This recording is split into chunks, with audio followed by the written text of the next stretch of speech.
الحمد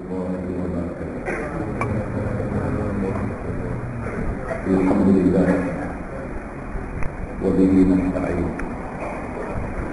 أشهد أن لا إله إلا الله وحده لا شريك له، وأشهد أن محمدا عبده ورسوله، ونصلي ونسلم على هذا النبي الكريم سيد المرسلين وعلى آله وصحبه أجمعين. أما بعد، أيها المؤمنون اتقوا الله، أوصيكم وإياي بتقوى الله، فقد فاز المتقون. Muslimin dan muslimat mudah-mudahan dirahmati Allah Subhanahu wa taala. Di dalam sebuah hadis an Aisyah radhiyallahu anha qalat: اجتمع نساء النبي صلى الله عليه وسلم فلم يغادر منهن امرأة، فجاءت فاطمة تمشي كأن مشيتها مشية رسول الله صلى الله عليه وسلم، فقال رسول الله صلى الله عليه وسلم: مرحبا بابنتي، فأجلسها عن يمينه أو عن شماله، ثم إنه أسر إليها حديثا فبكت فاطمة، ثم إنه سرها فضحكت أيضا، فقلت لها: ما يبكيك؟ فقالت: ما كنت لأفشي سر رسول الله صلى الله عليه وسلم. فقلت: ما رأيت كاليوم فرحا أقرب من حزن. فقلت لها حين بكت: أخصك رسول الله صلى الله عليه وسلم بحديثه دوننا ثم تبكين؟ وسألتها عما قال، فقالت: ما كنت لأفشي سر رسول الله صلى الله عليه وسلم حتى إذا قبض سألتها، فقالت: إنه كان حدثني أن جبريل كان يعارضه بالقرآن كل عام مرة، وإنه عارضه به في العام مرتين، ولا أراني إلا قد حضر أجلي، وإنك أول أهلي لحوقا بي، ونعم السلف أنا لك. فبكيت لذلك، ثم إنه سرني،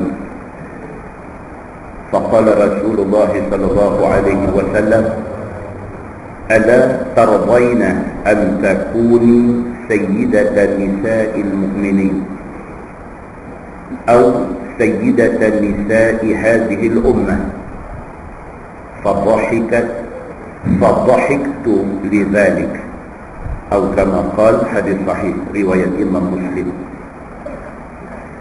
Daripada Aisyah radhiyallahu anha, kata dia, pada satu hari semua isteri Nabi berhimpun bersama dengan Nabi sallallahu alaihi wasallam. Falam yughadir minhunna imra'ah, seorang pun tak ada yang tak mai.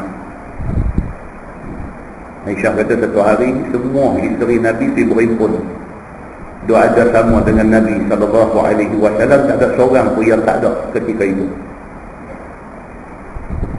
فجاءت فاطمة تمشي كأن مشيتها مشية رسول الله صلى الله عليه وسلم. Tiba-tiba Fatimah mai. Fatimah berjalan sedikit macam cara Nabi berjalan. Dia kata dulu, Fatimah ni anak perempuan kesayangan Nabi. Dia berjalan, cara dia atur langkah, cara lenggang dia sama macam Nabi. Jadi Aisyah kata, kami isteri-isteri Nabi ni semua ada duduk dengan Nabi. Tiba-tiba Fatimah main. Fatimah bukan isteri, dia anak Nabi. Fatimah main ni, cara berjalan Fatimah ni sebiji macam Nabi. Faqala Rasulullah sallallahu alaihi wasallam, marhaban bibnati. Nabi sallallahu alaihi wasallam sayang dia kepada Fatimah ni sampai duduk-duduk dengan isteri ramai-ramai ni. Bila nampak Fatimah main, Nabi bangkit, dia sambut dia. Nabi kata dekat dia, marhaban bibnati, selamat datang wahai anak perempuan. Fa ajlasaha an yamini aw an yasari. Kemudian Nabi dudukkan dia di belah kanan ataupun di belah kiri. Rawi hadis ni tak sure balik kanan atau balik kiri. Bila nampak Fatimah main, Nabi bangkit, Nabi kata dekat dia, marhaban bibnati, selamat datang wahai anak perempuanku, wahai puteri aku. Nabi pegang Fatimah ni, bawa bagi duduk sebelah Nabi. Summa innahu asarra ilaiha hadithan. Elok Fatimah duduk aja, Nabi bisik ke dia. Fabakat Fatimah. Fatimah menangis. Jadi isteri Nabi termasuk Aisyah radhiyallahu anha ni tak tahu cerita apa. Dia tengok aja. Tengok Fatimah mai, tengok Nabi bangkit sambut dia, tengok Nabi ikram dia, Nabi tunjuk respect Nabi pada dia, Nabi bagi duduk sebelah. Lepas tu Nabi bisik dekat dia, yang bisik itu siapa pun tak tahu melainkan Nabi dan Fatimah saja yang tahu. Fabakat Fatimah. Lepas Nabi bisik ke dia, dia teriak. Fatimah ni menangis. Summa innahu sarraha fadhahikat aidan. Lepas dia menangis, Nabi bisik pula kat dia lagi sekali. Dia berhenti menangis, dia gelak. Faqultu laha, Aisyah bila tengok keadaan ni, dia naik haimah. Dia naik haimah ni apa cerita pula. Satu macam yang bisik, lepas tu teriak, lebih bisik pula, lebih gelak pula. Dia pun jadi berasa nak tahu apa cerita. Yang teriak tu pasal apa, yang gelak tu pasal apa. Faqultu laha, maka Aisyah kata dekat Fatimah, ma yubkik. Aisyah kata, apa yang menyebabkan kau menangis tadi tu? Faqalat, ma kuntu liufshiya sirra Rasulillah sallallahu alaihi wasallam. Fatimah kata, sorry, saya tak boleh cerita, ini rahsia Nabi sallallahu alaihi wasallam. Lagi rimah. Ya. Bila tanya, dia jawab macam tu. Dia kata minta maaf banyak-banyak. Dia kata, ma kuntu liufshiya. Sekali-kali aku tidak boleh dedahkan, sekali-kali aku tidak boleh siarkan, aku tak boleh cerita apa yang menjadi rahsia Nabi sallallahu alaihi wasallam dengan aku tadi. Faqultu ma ra'aituka al-yawm farhan aqrab min huznin. Aisyah kata pelik. Dia kata aku tak pernah tengok satu kejadian yang macam ni. Kira tengah duk teriak dengan sekelip mata gelap. Aku tak pernah tengok lagi satu manusia jadi perkara dua yang bercanggah ni, dua yang bertentangan ni jadi dalam masa yang terdekat. Yang tadi ni menangis, nampak macam sungguh-sungguh yang menangis, Nabi bisik sekali lagi, gelak pula sungguh-sungguh. Ma ra'aituka al-yawm, aku tidak pernah tengok macam kejadian hari ini ni. Farahan aqrab min huznin, satu keseronokan yang berturut-turut selepas daripada kesedihan. Faqultu laha hina bakat, akhassaki Rasulullah sallallahu alaihi wasallam bihadithihi dunana thumma tabki. Tak puas hati Aisyah. Ditanya lagi sekali. Dia kata, adakah yang kamu menangis tadi, adakah yang kamu menangis tadi itu kerana kamu terlampau seronok, kamu diistimewakan daripada kami semua, isteri-isteri dia. Dia mula nak cengeng.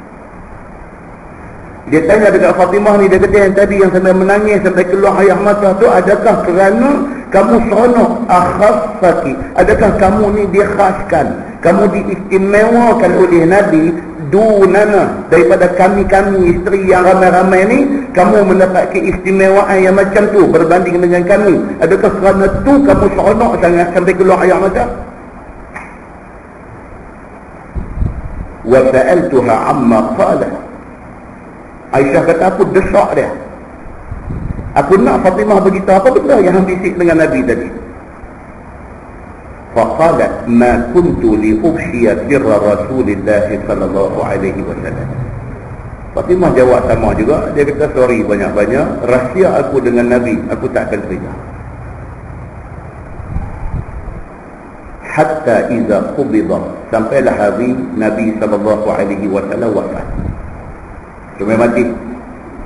Fatimah simpan benda tu. Dengan siapa mai pujuk dia, dengan siapa mai buat apa kat dia, ini rahsia bapa dia, Nabi dengan dia cerita.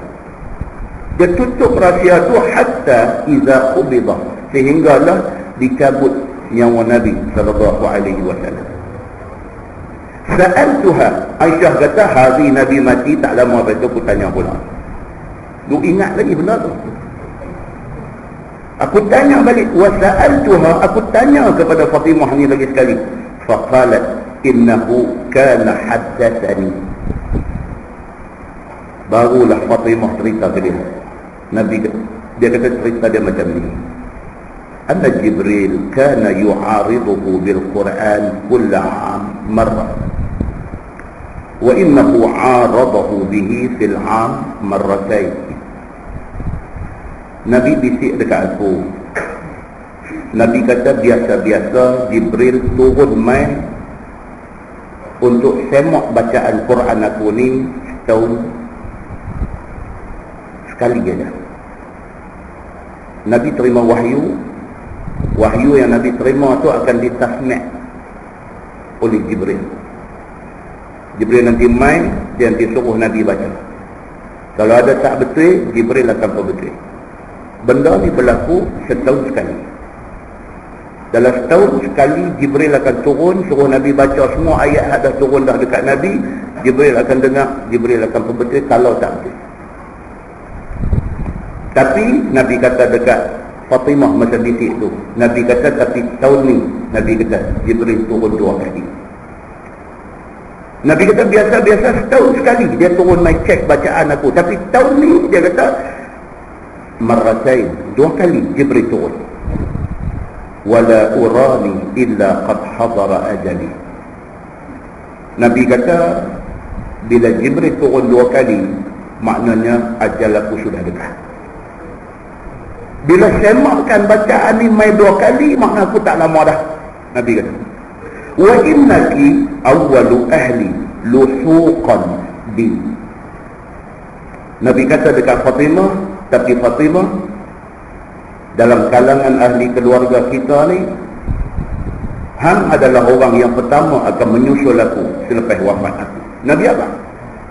Nabi kata aku akan mati tak lama dah, tapi lepas aku mati tak lama lepas tu hang yang akan ikut aku. Ternyata apa yang Nabi kata tuan-tuan, Fatimah mati 6 bulan cukup-cukup lepas wafat Nabi. Betul?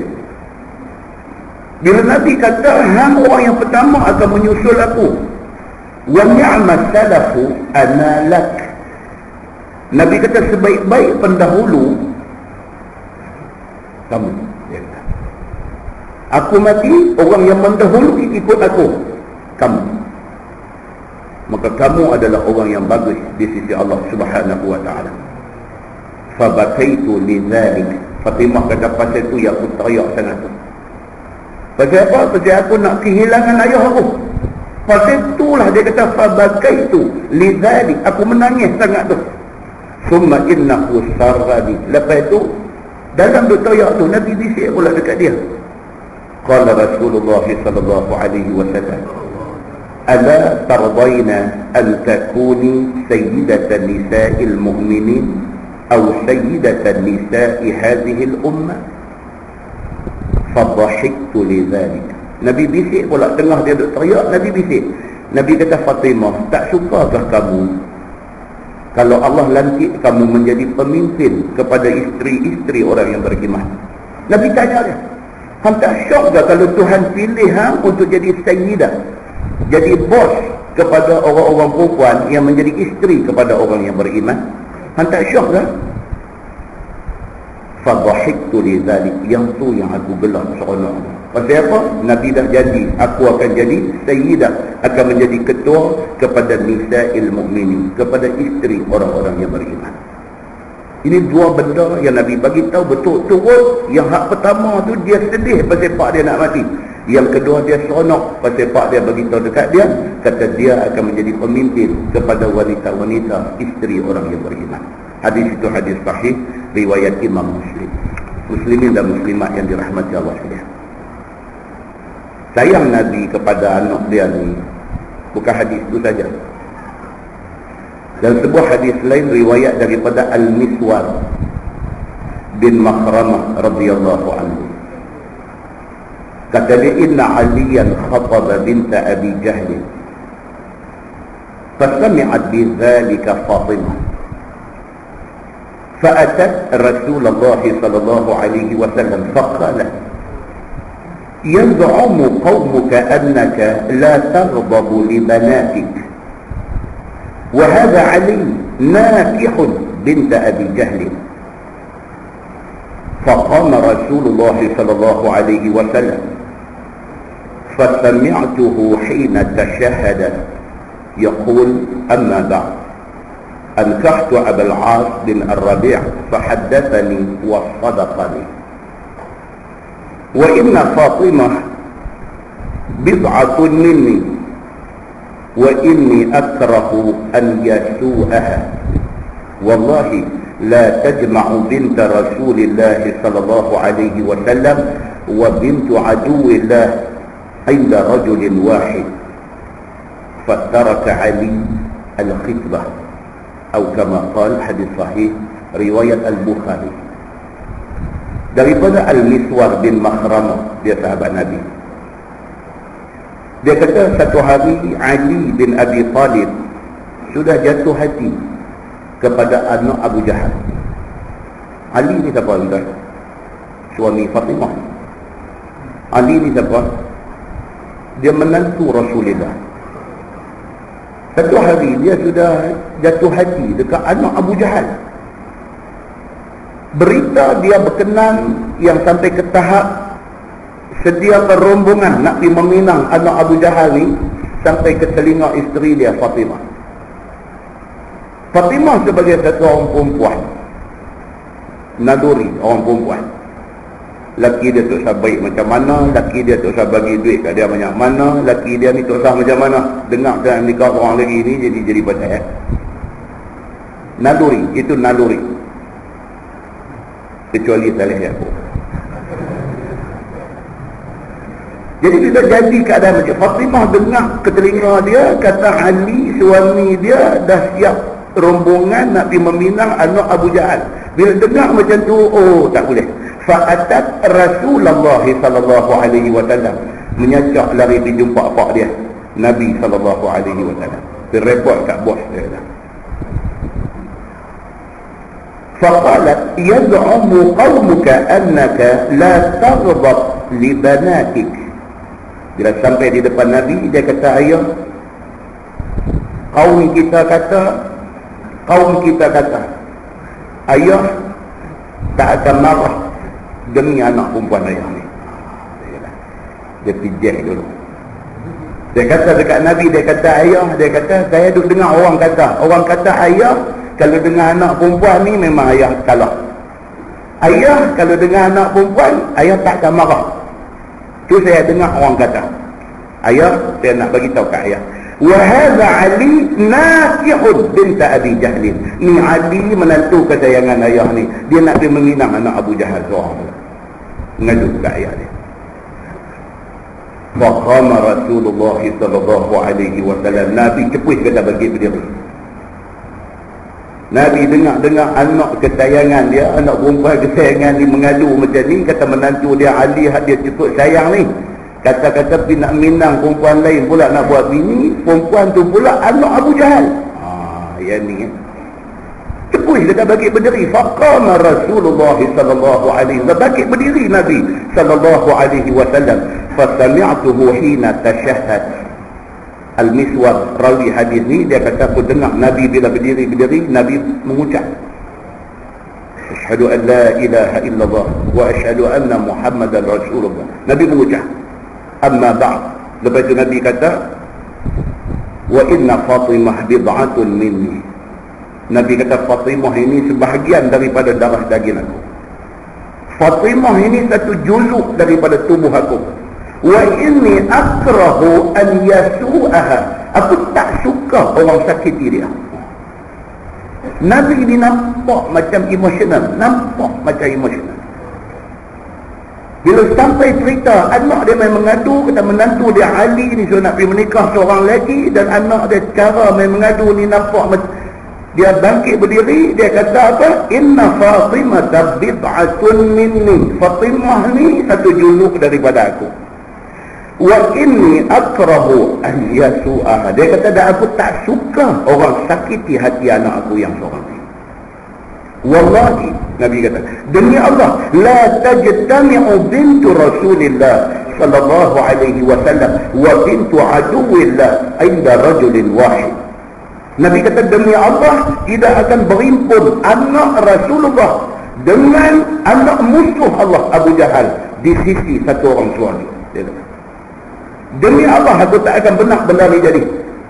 Anak aku, anak Rasulullah nak pergi bermadu dengan anak aduwillah, dengan anak musuh Allah Abu Jahal. Aku tak akan benak benda ni jadi. Berita marah Nabi ni patah balik di dekat Ali tadi ni, tengah duduk siap barang Nabi minang. Fataraka Aliyun al-khitbah. Ali cancel rombongan cekiah ni, dicancelkan.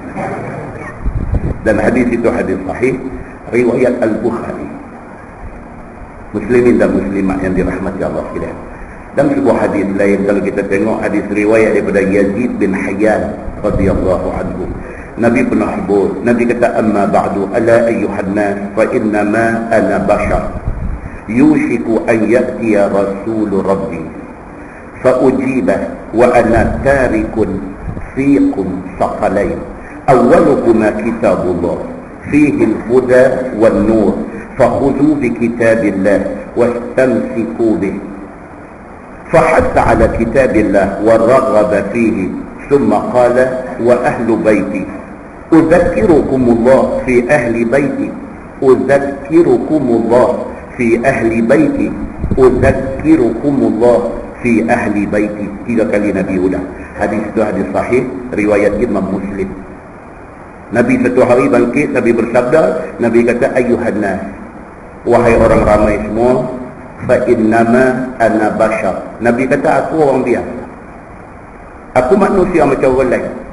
Hampa makan aku makan, hampa minum aku minum, hampa reti marah aku reti marah, hampa seronok aku seronok. Innama ana basharun, aku ni manusia macam hampa juga.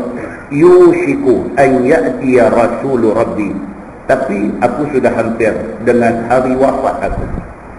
Nabi kata aku sudah dekat dengan hari wafat aku, utusan Tuhan aku sudah dekat nak mai dekat aku. Aku dah nak mati dah, Nabi kata.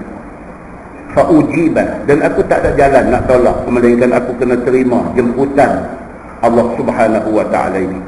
Wa ana tarikun fikum saqalain, aku tinggal dekat hangpa 2 perkara. Aku manusia, aku tertakluk kepada hukum hidup dan mati. Apa pun jadi dekat aku, ana tarikun fikum saqalain, aku mati, aku tinggal 2 perkara dekat aku. Awwaluhuma kitabullah, yang pertama aku tinggal Quran. Nabi kata apa dia? Fihil huda wan nur, Quran itu dalamnya ada petunjuk dan cahaya. Fakhudhu bi kitabillah wastamsiku bih, peganglah Quran ini kemah-kemah. Dan yang kedua, wa ahlu baiti, Aku tinggal dekat hampa keluarga aku. Dia kata, aku mati esok ni, aku tinggal keluarga aku, anak-anak aku, isteri aku, kaum kerabat aku. Aku tinggal mereka kepada hampa semua. Uzakkirukumullah fi ahli baiti. Aku ingatkan hampa semua supaya taat kepada hukum Allah dan buat baiklah kepada keluarga aku. Nabi besar. Nabi ulang 3 kali. Uzakkirukumullah fi ahli baiti. Aku pesan dekat hampa hukum Allah jaga elok-elok, dan ahli keluarga aku layan mereka baik-baik. Nabi ulang 3 kali. Aku tinggal dekat hampa ni, Quran dan keluarga aku, jaga hukum Allah elok-elok dan buat baik dengan keluarga aku. Hadis itu hadis sahih riwayat Imam Muslim. Daripada hadis-hadis yang kita baca ni dapat kita faham bahawa Nabi SAW dia satu family man. Nabi SAW ni dia satu orang lelaki yang family man. Dia satu orang yang cukup ambil berat keluarga. Dia cukup jaga anak pinak dia, dia cukup jaga isteri-isteri dia cukup jaga kaum keluarga dia. Itu Nabi SAW. Kita ambil contoh dengan Nabi SAW. Kita jaga keluarga kita baik-baik. Mudah-mudahan mukadimah itu memberi manfaat kepada kita, insyaAllah. Kita menggunakan Bahrul Mazi jilid 3. Bahrul Mazi jilid 3, muka surat 141. Muka surat 141. Bulan lepas kita ada baca hadis fi raka'atain ba'da al-maghrib wal qira'ati fihima. Saya ulang balik hadis yang kita baca bulan lepas pasal dia bersangkutan dengan hadis bulan ini. Bulan lepas kita ada baca satu hadis an Abdullah bin Mas'ud annahu qala ma uhsi ma sami'tu Rasulullah sallallahu alaihi wasallam yaqra'u fi raka'atain ba'da al-maghrib وفي الركعتين قبل صلاة الفجر بقل يا أيها الكافرون وقل هو الله أحد. Hadis bulan lepas daripada Abdullah bin Mas'ud. Kata dia, tak terkira banyaknya aku dengar Nabi SAW baca sama ada di dalam sembahyang sunat 2 rakaat ba'diyah maghrib ataupun 2 rakaat qabliyah subuh. Tak terkira banyaknya telinga aku duduk dengar ni Nabi bila sembahyang sunat ba'diyah maghrib ataupun sembahyang sunat qabliyah subuh, rakaat pertama Nabi baca Fatihah, Nabi baca qul ya ayyuhal kafirun.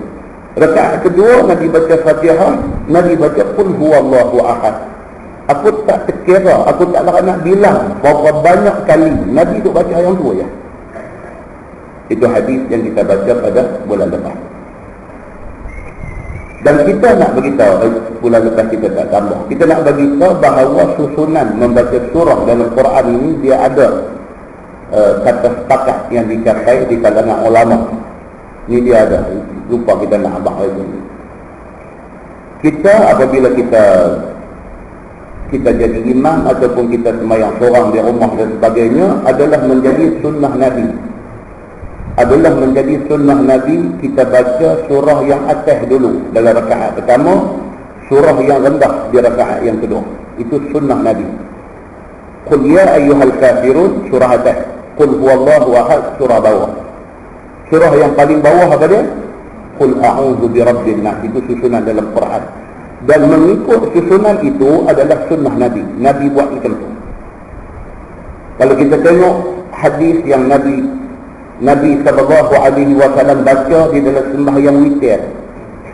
Hadis riwayat daripada Aisyah, dia katakan Rasulullah SAW yaqra fi raka'atil ula bi sabbih isma rabbikal a'la. Nabi sembahyang witir 3 rakaat. Rakaat pertama lepas Fatihah Nabi baca sabbih isma rabbikal a'la. Itu surah Nabi baca rakaat pertama. Wa fi tsaniyah Aisyah kata dalam rakaat kedua qul ya ayyuhal kafirun, bawah. Kemudian wa fi tsalitsah dalam rakaat yang ketiga witir Nabi baca qul huwallahu ahad dengan al-mu'awwidzatain, dengan qul a'udzu birabbil falaq dan qul a'udzu birabbin nas. Rakaat yang ketiga Nabi baca 3 surah ni. Juga menunjukkan susunan tu, tertib membaca surah. Rakaat mula ambil surah tinggi, rakaat yang kedua bawah dia, kalau tak ketiga lagi bawah. Begitu yang menjadi sunnah Nabi sallallahu alaihi wasallam. Yang kedua kita nak bagi tahu, kalau sekiranya orang baca sebalik. Rakaat pertama dia baca qul huwallah, rakaat kedua dia baca iqra bismi rabbikal ladzi khalaq. Dia terbalik.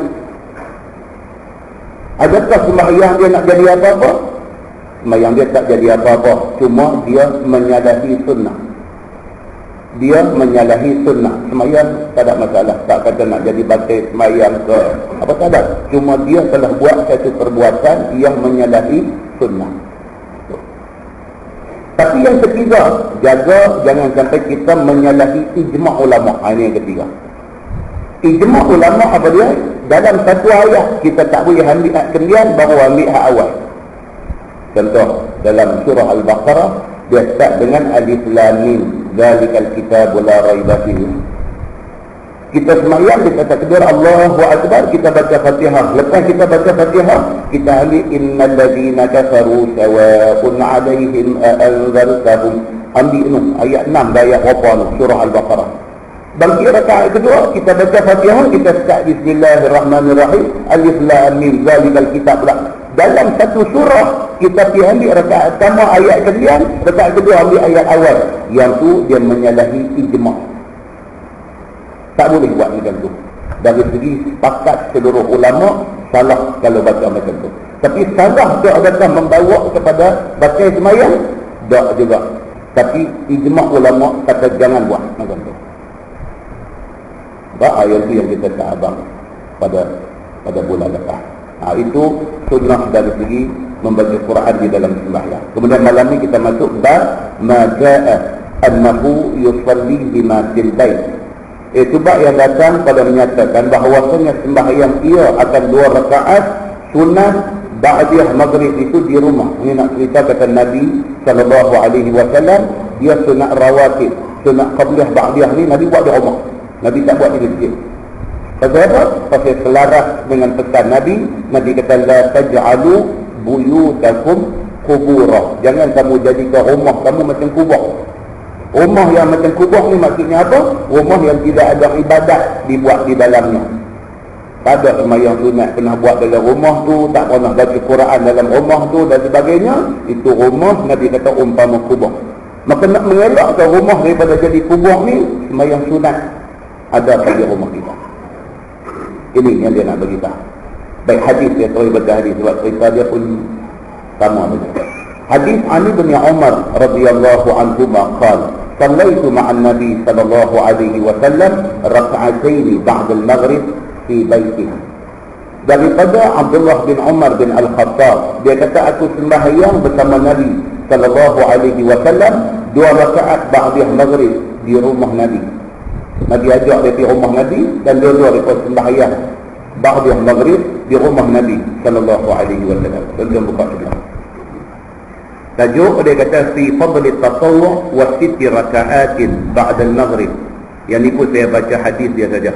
Sebab hadis ni hadis yang dhaif. Hadis yang dhaif yang tidak boleh diguna untuk buat hujah. Tapi kalau nak buat amalan tidak dicegah. Kita baca hadis dia kata an Abi Hurairah radhiyallahu anhu qala qala Rasulullah sallallahu alaihi wasallam man shalla ba'da al-maghrib 6 raka'atin lam yatakallam fiha bainahunna bisu'i mudilna lahu bi'ibadati 12 sana. Maksudnya daripada Abi Hurairah radhiyallahu anhu, kata dia Nabi sallallahu alaihi wasallam bersabda, Nabi kata barang siapa yang sembahyang selepas daripada sembahyang fardu maghrib, dia sembahyang 6 rakaat. Habis sembahyang maghrib, dia buat sembahyang sunat 6 rakaat. Lam yatakallam fiha bainahunna bisu'in. In between itu 2 rakaat dia bagi salam. Lepas bagi salam tu dia tak cakap benda wuduk. Dia bangkit pula sembahyang lagi 2 rakaat. Lepas tu bagi salam. Lepas bagi salam tu dia tak cakap benda tak elok. Lepas tu bangkit pula Semayang lagi 2 rakaat, bagi salam. Lepas bagi salam dia tak cakap benda keji. Siapa yang buat macam tu, lepas semayang maghrib dia sembahyang sunat 6 rakaat. 6 rakaat tu 2, 2, 2. Dan di antara semayang itu dia tak bercakap benda hudud. Kata dia, udilna lahu bi'ibadati sintai asyrata sanah. Disamakan pahala kepada orang yang buat sembahyang sunat 6 rakaat lepas maghrib itu seperti mana orang yang beribadat selama 12 tahun. Itu hadisnya. So, hadis itu Imam At-Tirmizi kata gharib. Gharib ni maksudnya hadis da'if. Tapi Syekh Nasiruddin Al-Albani dia kata da'if jiddan. Dia kata sangat-sangat da'if. Dia kata elakkan daripada beramal. Dia main macam tu. Imam At-Tirmizi kata gharib. Gharib ni da'if. Nasiruddin Al-Albani dia kata da'if jiddan. Dia kata cari tak jumpa benda ni. Kalau ada pun riwayat daripada orang yang sangat bermasalah, dia kata. So jangan dijadikan pegangan sangat-sangat. Di bawah tu ada lagi satu hadis dalam perenggan yang pertama, di bawah tajuk tu dia ada bawa lagi satu hadis. Dia kata daripada Aisyah radhiyallahu anha, daripada Nabi sallallahu alaihi wasallam, Nabi bersabda, man shalla ba'da al-maghrib 20 raka'ah banallahu lahu baitan fil jannah. Ini lagi satu hadis juga Al-Albani kata da'if jiddan. Apa dia? Hadis tu kata Nabi bersabda, barang siapa sembahyang lepas daripada sembahyang fardu maghrib 20 raka'ah, 20 rakaat. Lepas sembahyang maghrib tu malam tak ada kuliah apa, nak tunggu Aisyah dia sembahyang raka'atain, summa raka'atain, summa raka'atain, summa raka'atain, 10 kali sembahyang 20 rakaat. Hadis tu kata barang siapa yang sembahyang sunat selepas daripada sembahyang maghrib 20 rakaat, banallahu lahu baitan fil jannah. Allah bina kepada dia satu rumah dalam syurga. Imam Al-Albani kata itu juga dhaif jiddan. Pasal apa? Pasal salah seorang yang meriwayatkan hadis tu Umar bin Abi Khas'am. Dia ni satu orang yang mungkarul hadis. Satu orang yang mungkar dia dalam meriwayatkan hadis. Maka hadis itu dhaif jiddan. Dia ada tulis di bawah tu. Tuan-tuan tengok sebelah. Kita kena tahu tuan-tuan, sebab macam-macam lah dia dengar. Ni bila main bulan Rejab, dia main bulan Syaban, dia nak main Ramadan, ya Allah, merata masjid. Ustaz mengajar, tempek di papan kenyataan, tempek benda-benda yang didakwa kata hadis. Kemudiannya bila disemak-semak, maudhu'. Maudhu' ni teruk lagi. Apa dia? Dia bukan hadis. Dia adalah kata-kata yang dicipta oleh tak tahu siapa, dan mereka mendakwa kata itu hadis. Ini lagi bahaya. Hadis yang kata apa? Rejab ini bulan Allah, Syaban ni bulan Nabi, Ramadan itu bulan umat Nabi. Itu hadis maudhu'. Hadis maudhu' maknanya bukan hadis. Maksudnya hadis yang direka-reka. Maknanya bukan hadis. Jadi perlu kita mengambil teliti tentang benda-benda ni. Pasal apa? Pasal kita nak buat amalan, biarlah amalan kita bertepatan. Macam tu. Baik. Tonton tengok muka surat sebelah. Dia kata bab ma jaa fi raka'atain ba'da al-'isya. Iaitu bab yang datang pada menyatakan sembahyang sunat 2 rakaat lepas daripada sembahyang Isya. Ini pun serupa juga lah. Dia udah kita baca dah 2-3 minggu lepas ni. Nak cerita kata hadis bagi tahu kata sunat rawatib ni bila ada. Dia ada qabliyah subuh, dia ada qabliyah, ada ba'diyah zuhur, dia ada ba'diyah maghrib, dia ada ba'diyah Isya. Itu juga yang akan diulang oleh hadis ni. Saya baca hadis dia saja. An Abdullah ibn Shaqiq radhiyallahu anhu qala sa'altu Aisyah ala salati Nabi sallallahu alaihi wasallam faqalat kana yusalli qabla adh-dhuhr rak'atayn wa ba'daha rak'atayn wa ba'da al-maghrib thintayn wa ba'da al-'isha rak'atayn wa qabla al-fajr thintayn. Itu hadis dia. Ini hadis sahih. Maksud dia apa dia? Daripada Abdullah bin Shaqiq. Dia kata aku tanya kepada Aisyah isteri Nabi sallallahu alaihi wasallam tentang sembahyang sunat Nabi. Dia pergi jumpa Aisyah, dia tanya Aisyah, Nabi sembahyang sunat macam mana?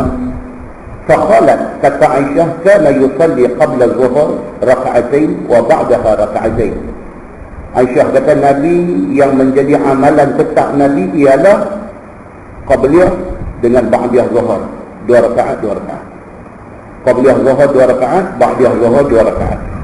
Aisyah kata wa ba'dal maghrib intain, lepas maghrib 2 rakaat. Wa ba'dal isya raka'atain, lepas isya 2 rakaat. Wa qabla al-fajr intain, qabliyah subuh 2 rakaat. Ini hadis dia. Rupa lepas kita baca itu. Baik, kita tengok di bawah tu bab ma jaa anna salat al-lail masna masna. Itu bab yang datang pada menyatakan bahawasanya sembahyang malam itu 2 rakaat. Ini hadis dia.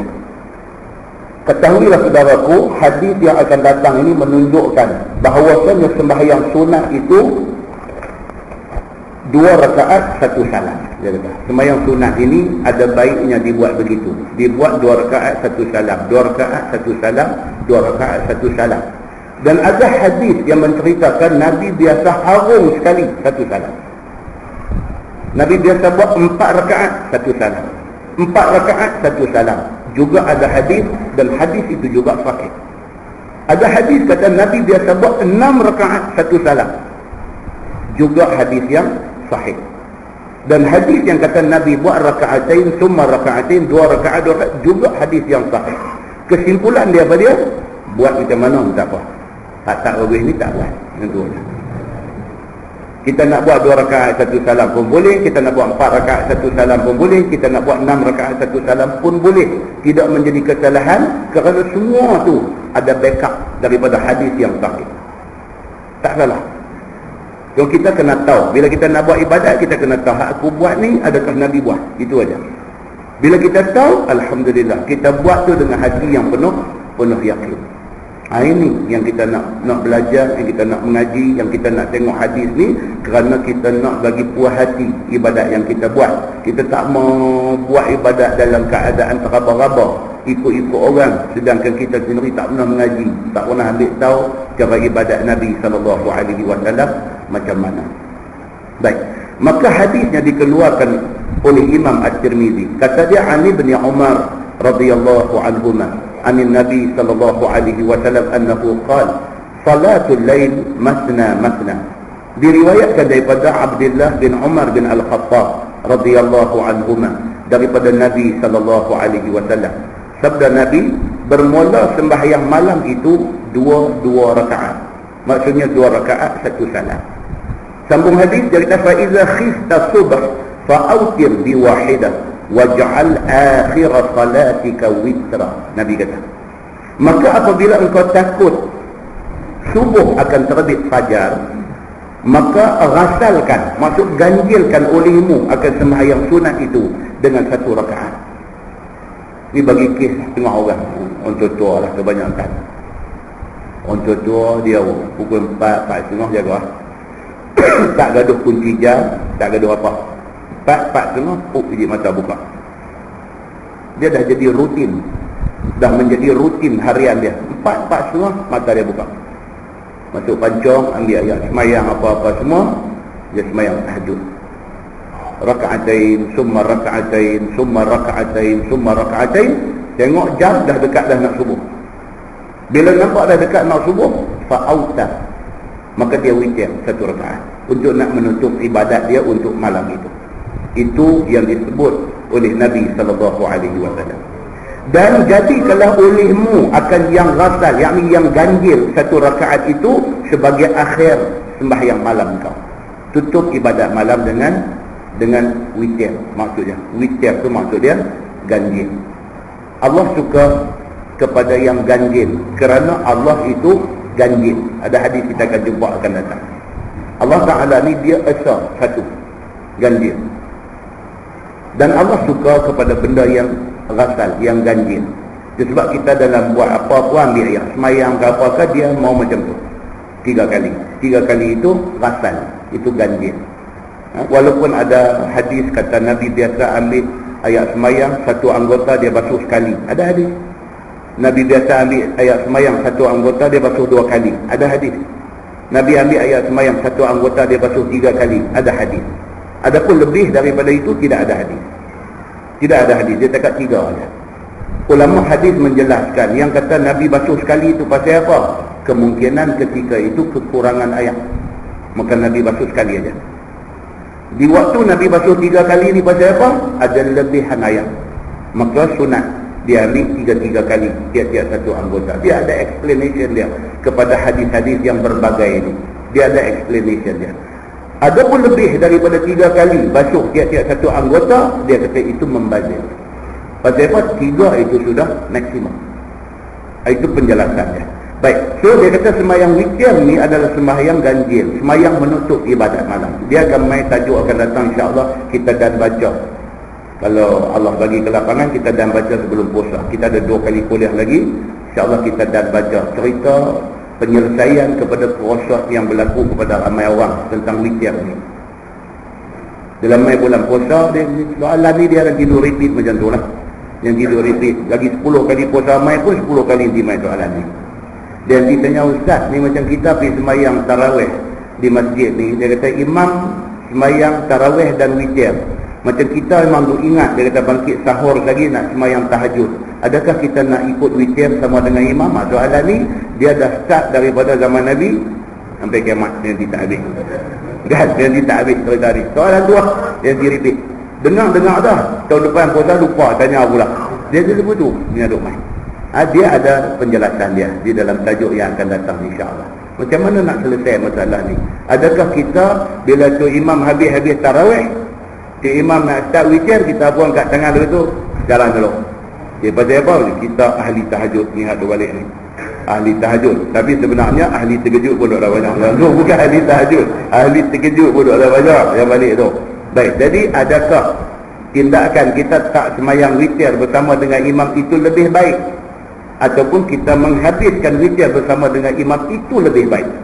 Penjelasan akan datang itu. So kita hold dulu yang tu untuk nak bincang tentang witir ni.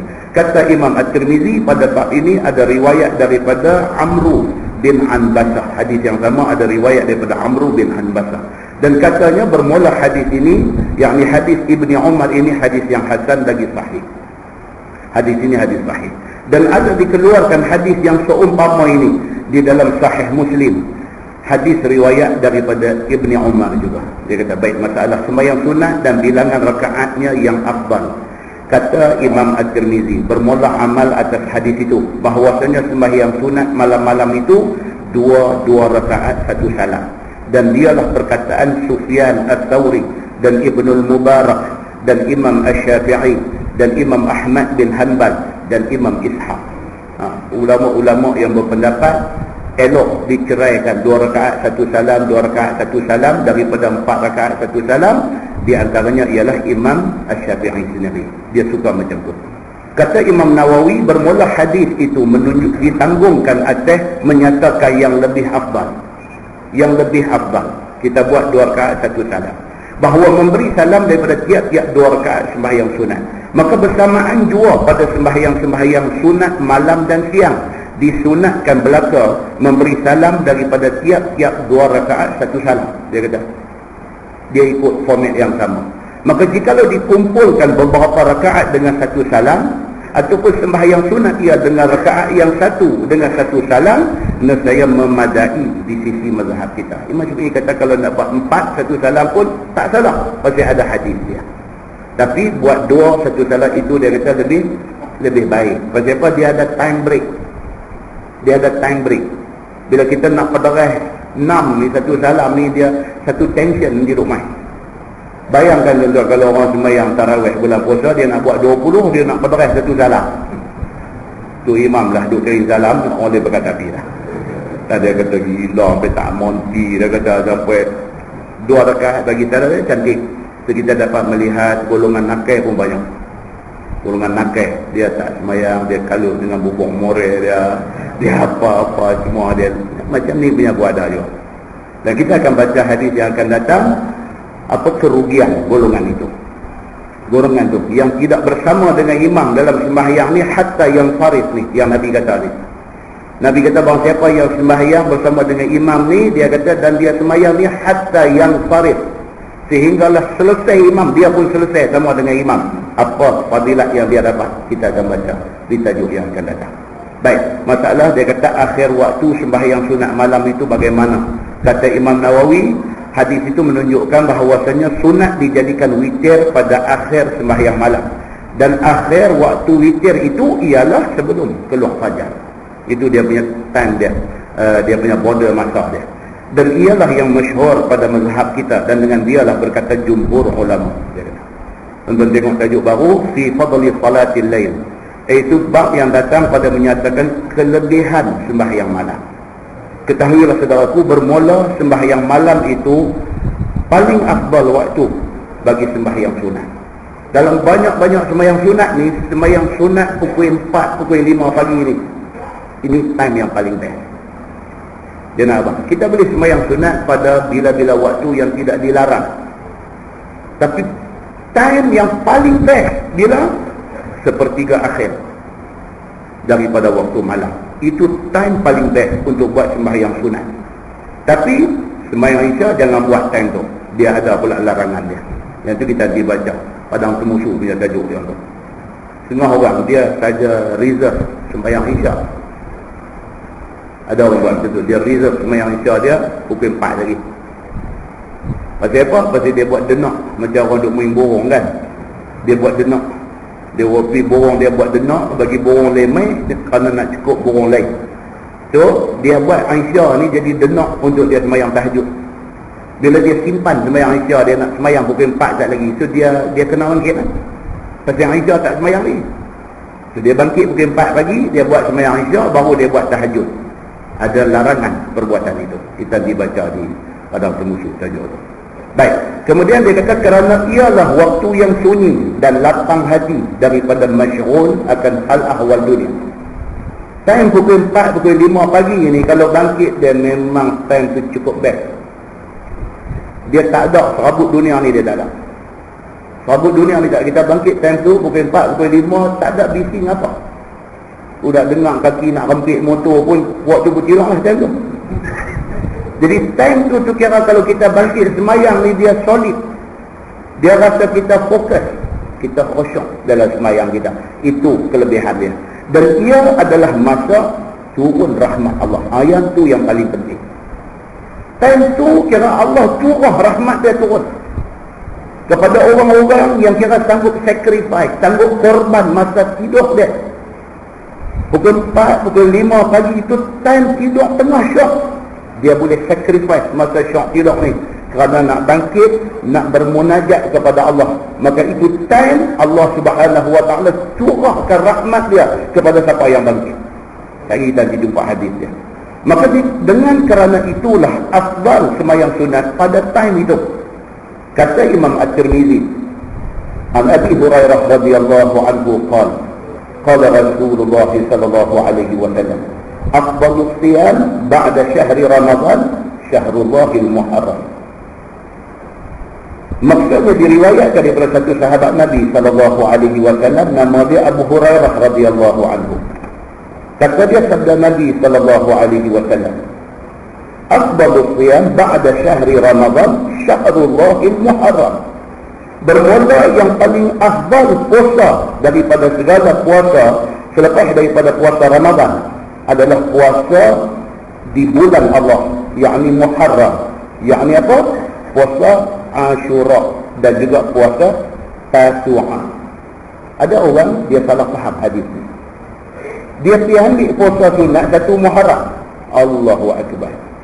Yang kata puasa sunat dalam bulan Muharram ni ialah puasa Tasu'a dengan puasa Ashura, bukan puasa satu Muharram. Bulan Muharram tu bulan yang Allah suka. Tetapi bukan dia suruh ambil puasa satu Muharram tu kerana satu Muharram. Tapi kalau satu Muharram jatuh hari Isnin, itu puasa sunat hari Isnin. Kalau satu Muharram itu jatuh hari Khamis, itu puasa sunat hari Khamis. Bukan kerana puasa satu Muharram. Dalam bulan Muharram ni, time cantik untuk puasanya ialah Tasu'a, yakni 9 Muharram, dan juga Ashura 10 Muharram. Nabi SAW sebelum hijrah ke Madinah, Nabi duduk di Mekah, Nabi mengamalkan puasa 10 Muharram ini, puasa Ashura. Dan Arab Jahiliyah pun puasa pada 10 Muharram. Nabi hijrah daripada Mekah sampai ke Madinah. Bila Nabi mai ke Madinah, tengok-tengok orang Yahudi di Madinah pun puasa Ashura, puasa 10 Muharram. Nabi tanya orang Yahudi ini, apa puasa apa ni hari ini? Dia kata ini puasa Ashura, puasa 10 Muharram. Nabi tanya, pasal apa yang hampa pilih 10 Muharram untuk nak puasa? Yahudi kata, kerana hari ini Allah selamatkan Musa daripada kena ligat dengan Fir'aun. Bila Yahudi jawab macam tu, Nabi kata, kalau macam tu bukan hampa, kami lebih layak puasa 10 Muharram ini, kerana Musa itu Nabi dan utusan Allah Tuhan kami. Cuma Nabi mengarahkan supaya dibuat puasa Tasu'ah, puasa 9, supaya apa? Menyalahi apa yang diamalkan oleh Yahudi. Yahudi buat 10 Muharram saja, so Nabi suruh sahabat-sahabat ambil 9 dengan 10 bagi belai. Dan Nabi kata, kalau Allah panjangkan umur aku tahun depan, aku akan puasa Tasu'ah. Dan ternyata Nabi tak dan nak puasa Tasu'ah, Nabi wafat sebelum Nabi dapat buat puasa Tasu'ah. Maka ulama hadis menyimpulkan, bulan Muharram puasa yang paling cantik ni apa dia? Tasu'ah dengan Ashura, 9 dan 10 Muharram.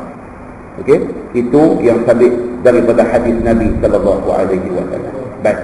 So, dalam hadis ni dia kata apa? Puasa selain daripada bulan Ramadan adalah puasa bulan Allah, yakni Muharram. Apa dia?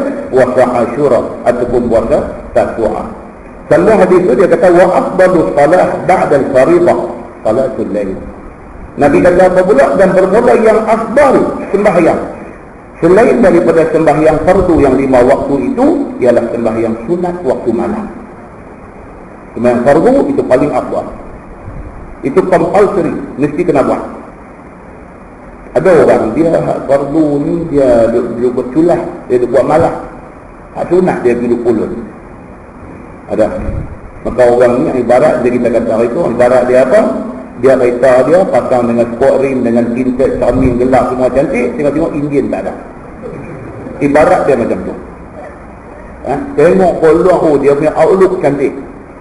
Sport rim dia dengan rim 16, rim 17 dia dengan tayar apa nanti Michelin dengan apa tinted tu cantik. Masa-masa dia duduk kunci, dia duduk lus saja ni pasal apa? Buka kat depan tak ada Indian. Pasal apa? Pasal Indian itu semayang fardu. Sport rim ni semayang sunat. Indian bagi ada dulu. Dan Indian ada kereta boleh jalan, nak make up, nak sunat, tak apalah. Ada ibarat dia macam tu. Jadi kalau satu orang yang gemar dengan benda-benda sunat, tapi benda fardu dia tak buat, dia ibarat kereta tadi. Nah, muslimin dan muslimat yang dirahmati Allah sekalian. So dalam bab semayang ni, semayang fardu itu tetap paling utama. Selepas semayang fardu, yang baik ialah apa? Semayang sunat waktu malam. Dia kata At-Tirmizi, pada bab ini ada riwayat daripada Jabir dan daripada Bilal dan daripada Abi Umamah, dan hadis Abu Hurairah itu hadis yang hasan. Imam Al-Albani dia kata itu hadis sahih. Itu hadis sahih. Baik, bab fi waqti salatin Nabi sallallahu alaihi wasallam bil lail. Itu bab yang datang pada menyatakan sifat sembahyang Nabi sallallahu alaihi wasallam pada waktu malam. Nabi, kita nak semayang itu, kita kena tengok Nabi semayang macam mana. Kita jangan tidur buat ikut suka kita. Tak boleh. Semayang ini ibadat khusus. Semayang ini ibadat khusus. Kita kena tahu. Bila kita nak buat itu, kita kena tahu ini yang Nabi buat macam ni. Sama macam haji, sama macam umrah. Kita tak ada reka. Kita kena ikut macam mana Nabi tunjuk. Haji buat macam mana, umrah buat macam mana. Orang duk pergi haji, duk pergi umrah, dia duk pergi tawaf, dia duk pergi sa'i, kan? Dia ada cerita semua benda tu. Pasal apa yang lepas tawaf di semayang di belakang makam Ibrahim, itu pun ada satu cerita. Cerita dah hadis tawaf semua pakat pergi ke Mas'ah, pergi ke tempat sa'i. Sa'i daripada Safa ke Marwah. Apa cerita tu yang sa'i daripada Safa ke Marwah? Apa yang berlaku kepada sahabat-sahabat Nabi apabila disyariatkan ibadat haji? Ibadat haji itu terangkum di dalam dia apa dia? Di antaranya ialah tawaf dan sa'i. Sebahagian daripada sahabat Nabi, termasuk sahabat Ansar, orang Madinah no. Walaupun mereka duduk di Madinah, mereka duduk main. Masa zaman sebelum Islam, mereka duduk main ke Mekah, mereka duduk buat haji. Dan haji mereka ni beza dengan haji yang disyariatkan oleh Allah. Mereka tawaf Kaabah ke kanan. Maka kita diperintahkan oleh Allah Subhanahu wa taala atas lidah Nabi suruh tawaf ke kiri. Mereka dulu tawaf ke kanan dan mereka tawaf dalam keadaan tak pakai apa. Lepas itu mereka juga sa'i. Sa'i pun daripada Safa ke Marwah. Apabila disyariatkan ibadah haji, tawaf ada, sa'i ada juga. Tawaf tak salah, Nabi dah bagi tahu kata kena pakai apa semua, tutup aurat semua. Lepas itu sa'i, Safa ke Marwah juga. Sebahagian daripada sahabat Ansar ni berasa bagak hati. Bagak hati mereka nak buat sa'i ni. Dia pergi tanya Nabi SAW, ya Rasulullah, ni pasal apa ni nak kena buat juga sa'i ni? Hati kami tak seronok nak buat sa'i ni. Turun ayat, Inna Safa wal Marwata min sya'airillah, faman hajjal bait aw i'tamara fala junaha alayhi an yatawwafa bihima. Turun ayat tu. Sesungguhnya Safa dan Marwah itu min sya'airillah, daripada tanda-tanda, daripada syiar kebesaran Allah. Allah sebut ni, sa'i Safa ke Marwah itu tanda kebesaran Allah. Ni pasal apa? Nak ingat balik kisah isteri Nabi Ibrahim alaihissalam. Siapa nama dia? Hajar. Apabila Nabi Ibrahim bawa anak dia Ismail, Nabi Ismail tinggal di Mekah yang tak ada siapa, yang tidak ada tumbuh-tumbuhan, yang tidak ada ayah, tinggal kampung. Terus nak jalan balik. Hajar likan Nabi Ibrahim ni, dia kata, abang nak tinggal saya di sini, ni tempat tak ada orang, ni tempat tak ada tumbuh-tumbuhan, ni tempat tak ada ayah, macam mana ni? Dia tak jawab, dia tak respon, dia tak apa. Tentang dia rojak dalam Sahih Bukhari, hadis ni cukup panjang. Dia pergi dah.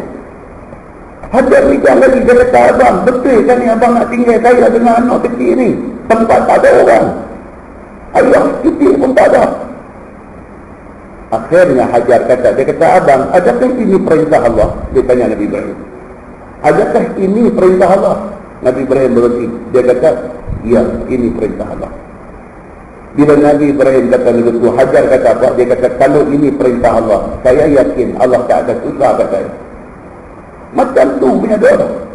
Kalau ini perintah Allah, saya yakin Allah tak akan susah kat saya dengan anak ni. Ibrahim pun terus naik kuda, dia pacu kuda pergi. Sampai di satu tempat tu, yang agak-agak Hajar dah tak nampak dia berani tengok ke arah Kaabah lari ni. Terus dia doa, ya Allah, dalam surah Ibrahim tu, jadikanlah negeri ini negeri yang aman. Jadikan, itu doa Nabi Ibrahim. Lepas tu dia berpindah. Makanan tinggal ada sikit, ayah tinggal ada sikit. Makan tak ada berapa lama habis. Bila habis, Nabi Ismail kecil duduk kuang-kuit atas tanah, duduk teriak makanan tak ada. Bila jadi menurut Hajar sebagai mak anak kecil, duduk keyau, duduk melupuk, tak ada makanan, tak ada minuman. Dia nak bagi susu dia pun dah tak ada dah, sebab dia pun tak makan. Dia lari pergi ke Safa. Naik dia atas bukit Safa tu, dia tengok kuku ada siapa lalu, nak panggil kabilah yang lalu ni, nak minta ayah, nak minta makanan, tak ada siapa lalu. Lari turun, lari sampai Bukit Marwah.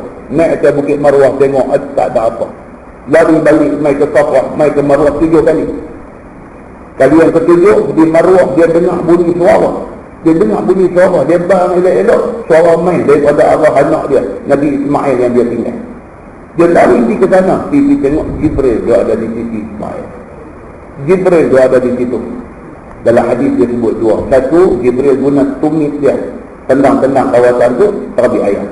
Dan satu hadis kata dia gunakan sayap dia, celok ayat tu lah ayat Zamzam. Dan kemudian hadis tu panjang lagi. Kemudiannya ada satu suku puak mana terlalu nampak burung duk terbang di atas. Bila nampak burung terbang, dia kata, ketua kabilah dia kata, kalau ada burung macam tu, bawah mesti ada ayat. Ahli kabilah dia kata, no, kita dah lalu berapa kali dah kawasan ni tak ada ayat.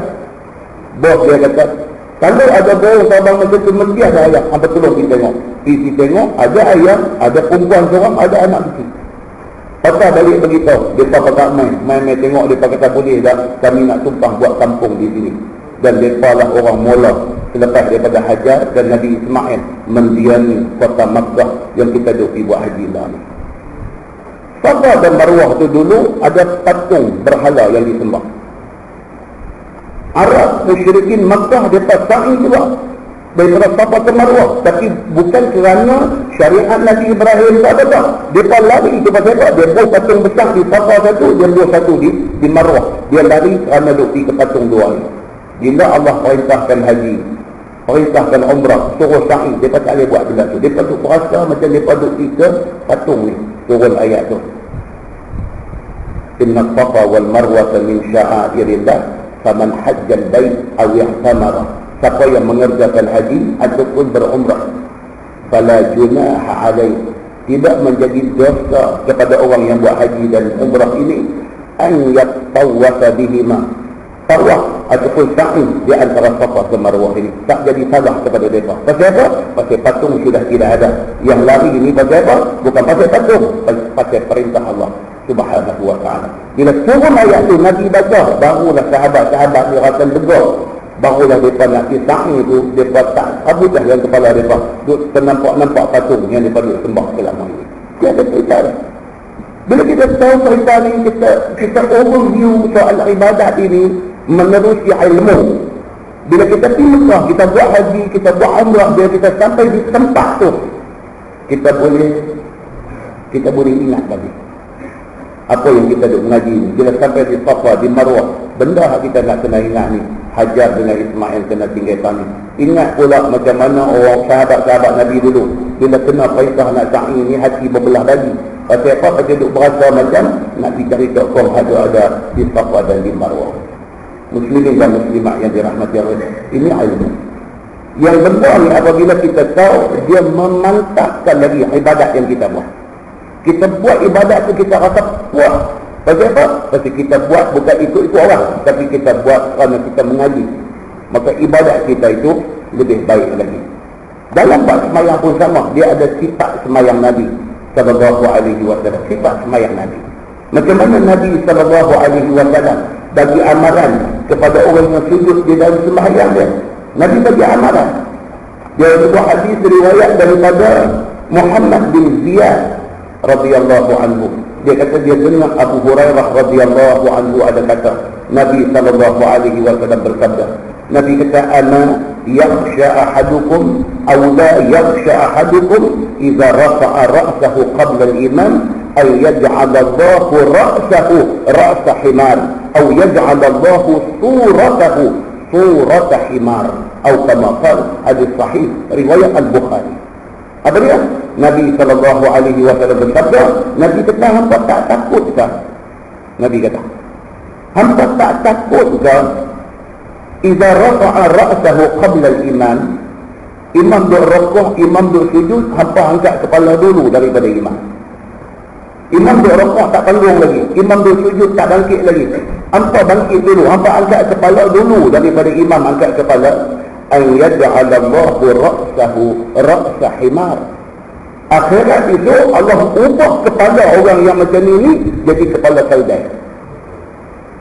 Kita tu semayang berapa lama, kita tak ambil berat benda ni. Imam dia sujud tak bangkit lagi, kita angkat kepala dulu. Kita potong pergerakan dia.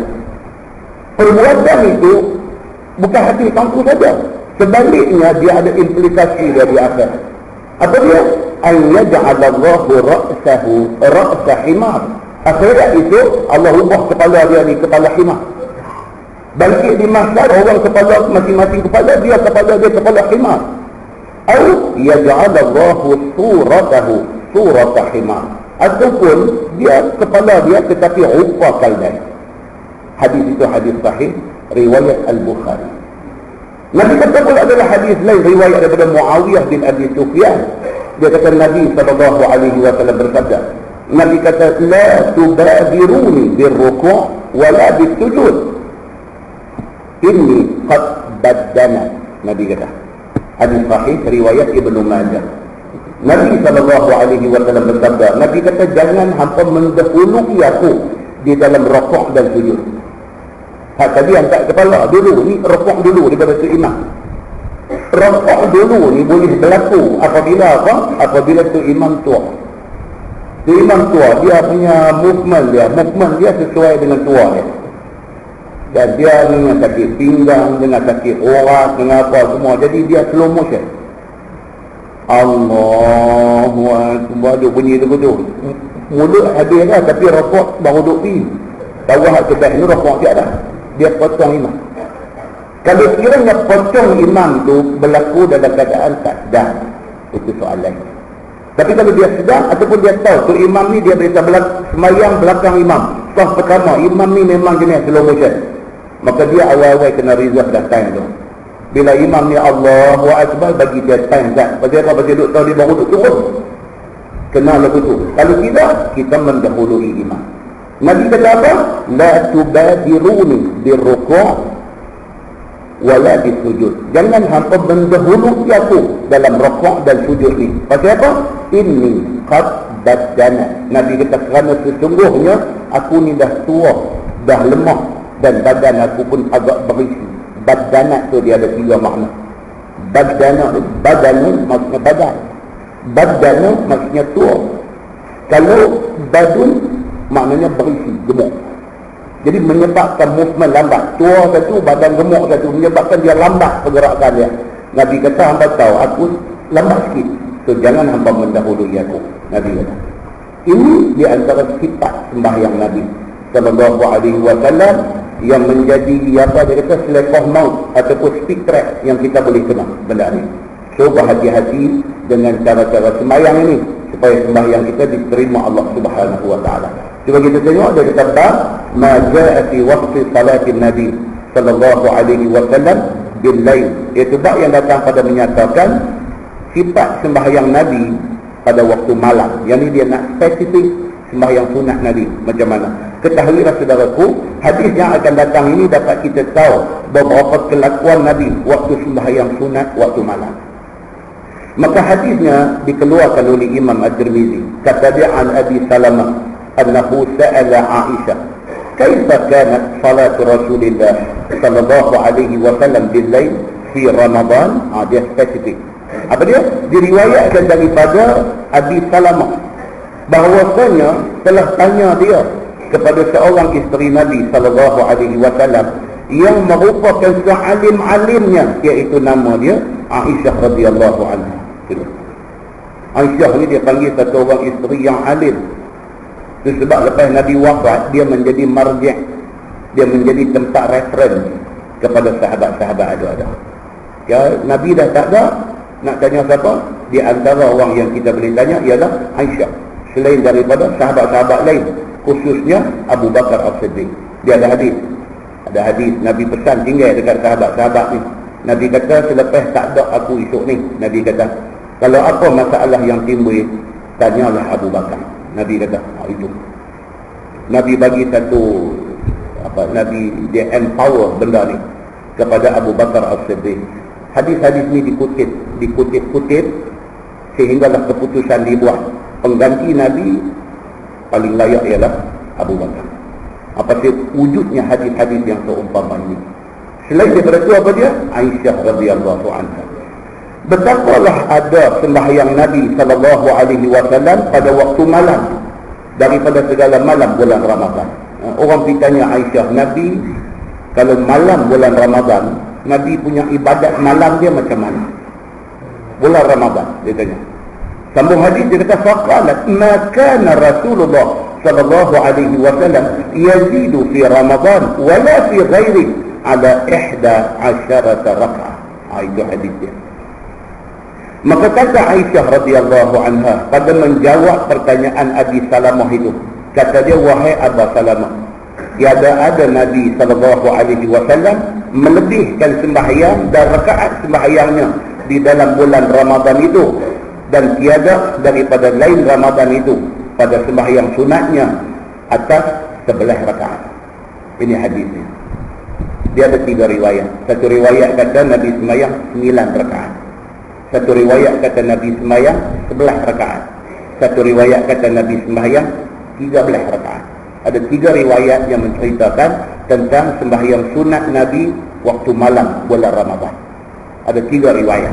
Baik. Sambung hadis tu dia kata yusalli arba'an fala tas'al an husnihinna wa tulihinna. Sembahyang Nabi sallallahu alaihi wasallam 4 rakaat 1 salam. Ini yang kita tadi. Nabi biasa buat sembahyangnya 4 rakaat 1 salam. Maka jangan engkau tanya, Aisyah kata, eloknya rakaat dan panjangnya rakaat Nabi itu. Nabi sembahyang malam 9 rakaat, 11 rakaat, 13 rakaat. Tapi tiap-tiap satu rakaat tu dengan cantiknya, dengan eloknya, dengan panjangnya, itu sembahyang Nabi sallallahu alaihi wasallam. Cantik. Ibadat dia tak buat cincang. Nabi ibadat dia buat elok. Sebab Quran pun kata apa? Wa atimmul hajja wal umrata lillah. Tuhan kata wa atimmu. Maksudnya apa? Dan sempurnakanlah al hajja wal umrah. Haji dan umrah yang kamu buat ni lillah, kerana Allah. Buat dia elok. Kalau kita pergi buat haji pun buat bagi elok. Kalau kita pergi buat umrah pun buat bagi elok. Elok tu maksudnya apa? Menepati yang dibuat oleh Nabi sallallahu alaihi wasallam. Itu maksudnya. Kerana semuanya di dalam sehadis sempurna elok, daripada segala rokoknya, sujudnya, bacaannya, serta cukup dengan tamakninahnya dan tartil bacaannya dan pelahannya, dan cukup rupa khusyuk dan khuduknya. Pendeknya dia kata terkayalah sembahyang itu daripada disipan. Kita nak cerita ibadat Nabi ni elok macam mana, tak ada word yang kita boleh guna nak cerita. Pasal apa? Pasal Nabi buat tu tak tercerita eloknya. Itu Aisyah kata. Ibadat Nabi ni semua angle dia jaga. Tak daripada ambil ayat semayang tu dia dah buat elok dah. Dia semayang tu dia ra'i ni, tamakninahnya, segala rukun fi'li, rukun qawlinya, bacaannya, pergerakannya, Nabi ni dia buat elok. Semayang dia cantik. Begitu. Baik, masalah memanjangkan berdirikah lebih afdal ataupun membanyakkan rukuk dan sujudkah lebih afdal dalam sembahyang sunat ni? Adakah bilangan rakaat tu yang kita nak nigan, ataupun sembahyang rakaat tak banyak tapi cantik, itukah yang kita cari? Mana kita mahu? Dalam bulan puasa kan dia main lah, buat tarawih 20, tapi subhanallah dia punya takut. Kereta api laju Jepun pun takut dengan dia. Itu tak kira nak selawat ni lagi. Ya, jadi buat contohnya kali ni. Imam as-salam subhanal malikil ma'bud, bunyi dah. Imam baru as-salam subhanal malikil ma'bud, subhanal muqayyad. Tak habis lagi ni tu imam baru as-salam tu dia dah subhanal malikil ma'bud dah. Nak cepat. Fatihah ni saya kata. Dan dia kata aku Fatihah ni daripada Saudi dia baca dah. Saya kata apa nak baca lambat-lambat. Maka akibat dia apa dia tuan? Ibadat kita lagu tu lah. Nak bersembah ke Allah di akhirat itu malu muka. Malu muka kita. Kita bekerja dengan jabatan kerajaan, bos bagi satu assignment suruh kita buat. Kita buat cincang. Kita buat assignment tu cincang, nak cepat siap, janji aku buat. Kita pergi bagi kat dia. Dia tengok dia lempang balik atas muka kita macam mana? Macam ni hamba. Macam ni hamba. Kerja aku suruh. Kalau tak hamba, hamba. Saya kata. Macam ni, nak bagi main. Dia ingat apa? Dia ingat kata hang tak respect aku. Aku bos kan. Aku bagi kerja, tak hang buat bagi elok. Kalau hang nak buat macam ni, tak sabar aku. Kita di rumah, kita ada anak perempuan. Suruh dia basuh pinggan. Dia tak apa nak syok. Suruh dia basuh pinggan. Dia basuh kasak-kasak, bunyi kingkong di kita ni dikata apa? Kakak nak basuh ke tak mahu? Tunjuk tu pun jari dia betul macam ni dia kata dah. Kakak nak basuh ke tak mahu? Kalau tak mahu tinggal, tak lagi. Kita jimai dulu. Pasal kita ni manusia bentuk busuk. Kita ni pun tak boleh orang buat lebih kurang dengan kita. Allah subhanahu wa ta'ala, kita nak buat ibadat kat dia, kita nak buat lebih kurang. Dia bukan bos kita, dia Tuhan kita. Bos kita pun kita tahu jaga apa dia suka, apa dia tak suka, kegembiraan dia di mana, duka cita dia di mana. Kita kena study dulu. Jangan kita pergi buat benda dia tak suka, kat nak dipakai. Bos kita manusia pun kita jaga. Allah subhanahu wa ta'ala, Tuhan Rabbul Alamin. Dia bukan Tuhan kita aja, seluruh alam ni, termasuk ni ribut taufan ni semua ni makhluk dia. Wajarkah ibadat itu dipersembahkan cara begitu dekat dia? Muslimin dan muslimat yang dirahmati Allah sekalian. Itu analogi dia. Lebih kurang kiasannya macam tu. Nah, muslimin dan muslimat yang dirahmati Allah sekalian. So, dalam soal sembahyang sunat ni hak mana yang kita nak ambil? Kalau orang hari ni duk bercakap tentang apa nama top management apa ni cerita ni. Tegas. Kualiti kah yang kita cari atau kuantiti kah yang kita cari? Apa yang kita nak? Bilangan rakaat yang banyak juga yang kita nak lihat ataupun kesempurnaan ibadat tu yang kita nak. Ini tajuk dia. Kata Imam Nawawi dalam masalah itu, pada bicara memanjangkan bacaan dan berdiri, itulah dalil bagi mazhab Syafi'i dan lainnya daripada mereka yang berkata bermula memanjangkan berdiri itu lebih afdal daripada membanyakkan rukuk, sujud dan rakaat. Imam Syafi'i, imam mazhab kita, dia sendiri apa? Dia kata bukan kita nak ligan rakaat banyak, tapi kita nak ibadat kita itu dibuat dengan sempurna. Itu kata Imam Asy-Syafi'i. Dan kata satu taifah, ada satu puak lagi kata memanjangkan berdiri pada sembahyang sunat malam itu afdal, dan membanyakkan rukuk dan sujud pada siang hari itu afdal. Dia kata kalau siang rakaat bagi banyak tak apa, tapi malam berdiri bagi lama itu lebih baik. Itu satu pendapat. Bawah tu pun dia dua main pendapat juga. Sambung hadis tu dia kata summa yusalli arba'an fala tas'al an husnihinna wa tulihinna. Sama juga Aisyah kata Nabi dia buat lagi 4 rakaat, jangan tanya elok sembahyang dia dan lama dia macam mana. Summa yusalliha salatan. Kemudian Nabi sembahyang lagi 3 rakaat. Faqalat Aisyah faqultu ya Rasulullah atanamu qabla an tutir?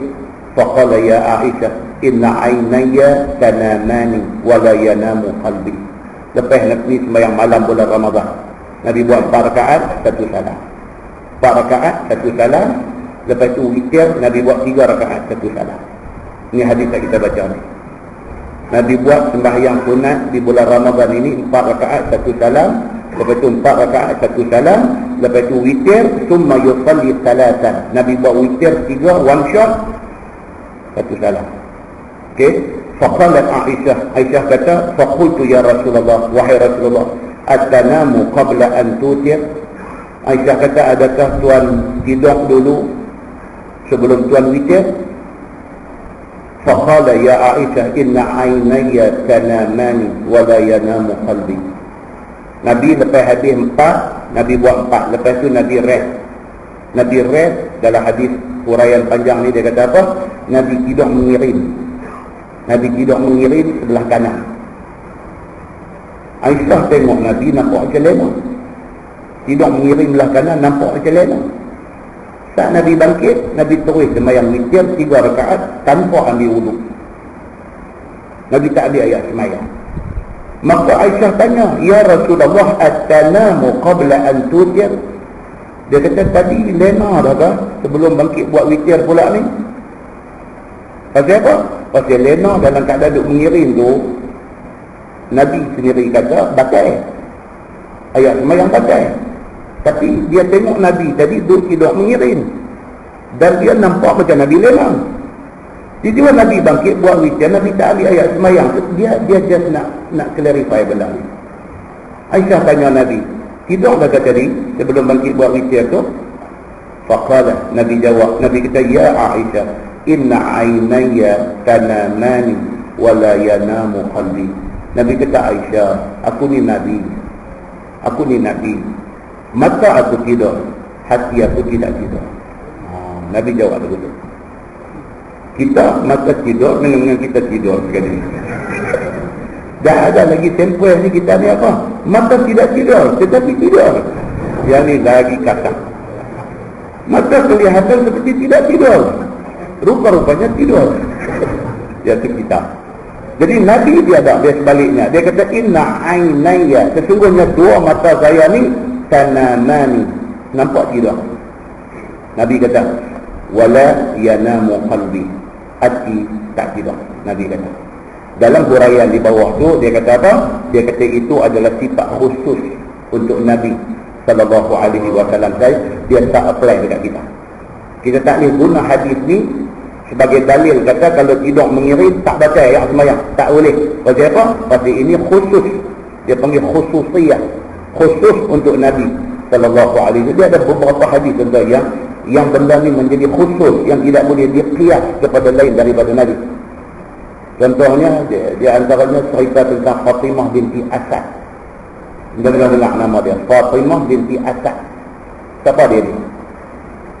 Fatimah binti Asad, dia isteri Abu Talib. Abu Talib ni satu legenda. Terkenal dia dengan apa? Dengan sayang dia dekat Nabi, tapi mati tidak masuk Islam. Abu Talib. Kan hadis yang Nabi tidur sebelah kata, ya ammi qul la ilaha illallah. Pakcik katalah la ilaha illallah. Selebihnya saya akan settle dengan Tuhan. Nabi sampai macam tu. Punya sayang Abu Talib ni. Isteri Abu Talib ni siapa? Fatimah binti Asad. Ulama hadis menceritakan tentang Fatimah binti Asad. Abu Talib, dia antara sebab pasal apa yang dia sanggup tahan dada dia, janji nyawa dia untuk pertahan Nabi. Pasal apa? Pasal Fatimah binti Asad, isteri dia. Isteri inilah yang duduk ni dekat Abu Talib ni, suruh dia untuk petak Nabi. Ni Fatimah binti Asad ni satu individu yang tersembunyi cerita dia. Bila ni orang tahu kata dia ni satu orang hebat, Abu Talib mati tak masuk Islam. Selepas tu Fatimah binti Asad masuk Islam. Bila dia mati, bila Fatimah binti Asad ni mati, bila nak dikebumikan dia, liang dah korek dah. Sebelum mayat dia main masuk tu, Nabi masuk pergi tidur dalam liang tu. Ini khususiyah dia bagi. Tak boleh kita kias nak buat kat orang, tak boleh. Ini Nabi aja. Nabi pergi masuk dalam liang tu, tidur. Kujak tidur dalam liang Fatimah binti Asad ni. Orang bila tengok Nabi buat, Nabi tak nak buat ke siapa pun. Tiba-tiba Nabi buat lagu tu. Orang tanya Nabi sallallahu alaihi wasallam. Dia kata, ya Rasulullah, apa ni? Nabi kata apa? Nabi kata, semoga diringankan azab himpit kubur kepada Fatimah. Dengan kerana Nabi turun tak badan dia sekujur dalam liang tu, Nabi kata mudah-mudahan dengan hak aku buat ni diringankan azab himpit kubur kepada Fatimah binti Asad. Yang tu ulama hadis kata apa? Khusus Nabi aja. Kita hari ni tidur masuk tidur, kata orang dia, ustaz awak ni pasal apa dah nak bagi dia ringan sikit, kita berarti kena teruk kat dekat tu. Dia tak boleh qiyas. Tidak semua benda yang Nabi buat tu boleh dia qiyas buat oleh orang, tak boleh. Ada benda Nabi saja. Wafat Nabi, hadis contoh. Tak boleh siapa pula nak ambil qiyas nak buat. Ada benda yang tak boleh, ada benda yang boleh. Yang tu nak kena faham. Fatimah anak Nabi sallallahu alaihi wasallam, bila tengok pak dia masuk dalam liang Fatimah binti Asad ni. Fatimah tadi, Fatimah kita baca kerana Nabi sayang kat dia tadi ni. Dia bila tengok pak dia masuk dalam liang tidur sekujur tu, orang tanya, pak dia kata mudah-mudahan diringankan azab himpit kubur kepada Fatimah binti Asad ni. Fatimah anak Nabi ni kata apa? Dia kata, ya Allah, bagilah aku mati dulu daripada bapa aku, supaya dia kata kubur aku esok pak aku boleh buat macam ni. Itu dia yang kata tu macam mana sahabat-sahabat ni dia nak ni dengan Nabi ni. Dia kata, ya Allah, bagi aku mati dulu. Bagi apa? Kubur aku itu supaya pak aku boleh masuk buat lagu ni. Selamat aku daripada azab himpit. So dia dengar muslimin dan muslimah yang dirahmati Allah sekalian. Itu dia kata apa? Dia kata khusus untuk Nabi. Samalah macam Nabi tidak mengirim. Tidak mengirim itu tidak membatalkan wuduk, tetapi hanya pada Nabi sallallahu alaihi wasallam, tidak kepada kita semua. Contoh muka sebelah. Muka sebelah. Dia kata tidak mengirim lepas daripada sembahyang dan hadisnya. Ini cerita lepas sembahyang tidak mengirim macam Nabi buat tadi. Hadis dia an Aisyah anna Rasulullah sallallahu alaihi wasallam kana yusalli min al-lail 11 rak'ah yutir minha biwahidah fa idza faragha minha ittaja'a ala shiqqihi al-ayman. Maksudnya daripada Aisyah, Nabi sallallahu alaihi wasallam sembahyang malam 11 rakaat. Aisyah kata yutir minha biwahidah, Nabi witir 1 rakaat. Tadi Nabi terus 3, 1 salam witir. Hak ni pula Nabi biasa pula witir 1 rakaat. Fa idza faragha minha ittaja'a ala shiqqihi al-ayman. Lepas Nabi tahlilah selesai sembahyang semua, termasuk sembahyang witir semua, Nabi tidur dalam keadaan mengiring di sebelah kanan. So dia kata itu tidur mengiring lepas daripada sembahyang, ada hadis dia. Tuan-tuan tengok sebelah balik kiri ni, dia kata tidur mengiring kemudian daripada sembahyang sunat malam itu adakah dia ibadah ataupun tidak. Tidur mengiring lepas daripada sembahyang sunat, adakah itu dia agak sunnah Nabi dan menjadi ibadah. Dia kata pada masalah ini khilaf di kalangan ulama. Kata Imam Syafi'i, dengan segala hadis yang menunjukkan Nabi buat benda itu, maka dia adalah ibadah. Imam Syafi'i kata, lepas sembahyang sunat, kalau kita ambil sikit time untuk tidur mengiring tu, niat hati kita ikut Nabi, jadi ibadat, dapat pahala. Itu kata Imam Syafi'i. Dan berkatalah ia sunnah yang demikian itu, maka dia dapat pahala. Dan kata Imam Malik, mengiring Nabi kemudian daripada sembahyang sunat malam itu bukan ibadah, itu adat sahaja. Imam Malik kata no, itu tak masuk dalam ibadah, itu tak ada apalah. Kalau buat Nabi salah, Nabi buat sebagai manusia biasalah, Nabi tidak mengiring. Itu pendapat Imam Malik.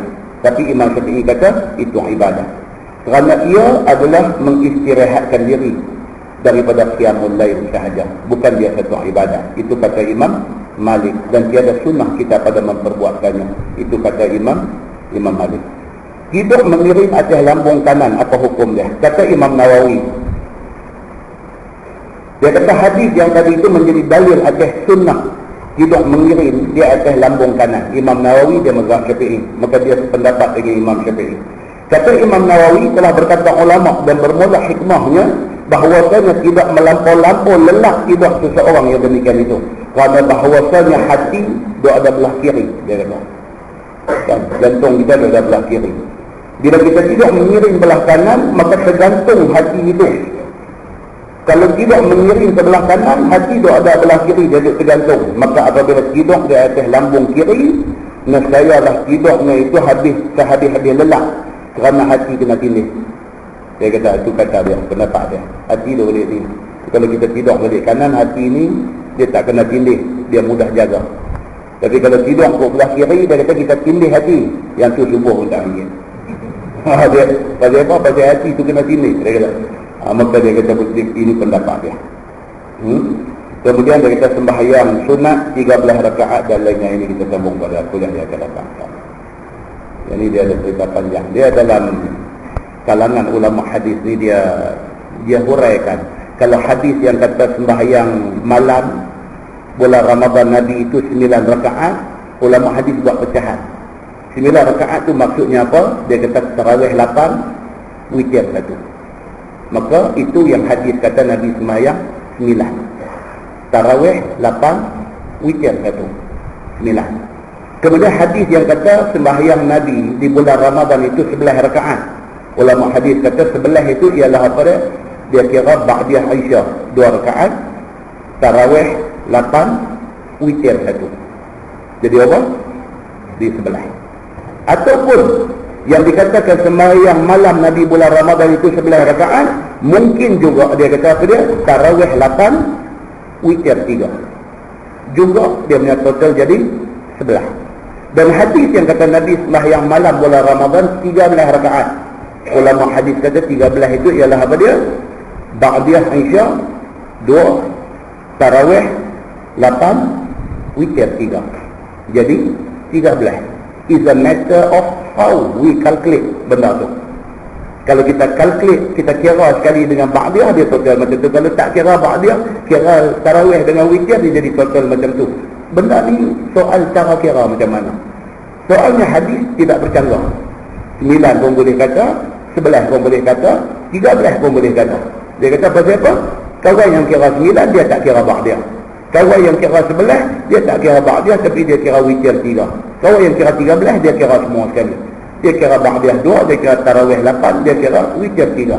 Total dia jadi 13. Dia kata itu penjelasan yang dibuat oleh ulama hadis tentang benda ni. Itu elok kita baca ulasan-ulasan ni daripada kita hanya membaca hadis sahaja tanpa kita mengambil kira bagaimana ulama hadis menjelaskan maksud hadis itu. Ya, wallahu a'lam. Lepas ni insya-Allah kita tengok bab fi nuzulir Rabb azza wa jalla ila sama'id dunya kullal lailah. Cerita tentang pada 2/3 malam, selepas 2/3 malam ataupun 1/3 yang akhir daripada waktu malam, dia kata Allah turun ke langit dunia. Ini apa hadis ni? Allah turun main ke langit dunia. Dan apa firman Allah di situ pada tiap-tiap malam? Tuhan turun main di langit dunia. Langit dunia tu apa? Yang kata Tuhan turun tu macam mana? Kita akan baca hadis dia dan kita akan baca kupasan ulama tentang maksud hadis itu. Nah, insya-Allah kita tangguh dengan tafsir Al-Baqarah dan surah Al-An'am. Aduh Allah.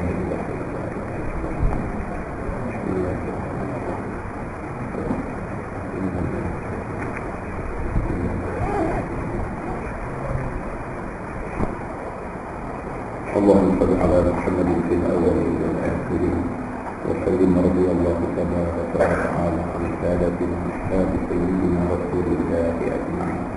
بسم الله الرحمن الرحيم. الحمد لله رب العالمين حمدا يوافي نعمه ويكافئ مزيدا. يا ربنا لك الحمد كما ينبغي لجلال وجهك الكريم وعظيم سلطانك. رضينا بالله ربا وبالاسلام دينا وبمحمد نبيا ورسولا. اللهم افتح علينا فتوح العارفين وارزقنا فهم النبيين بجاه خاتم المرسلين.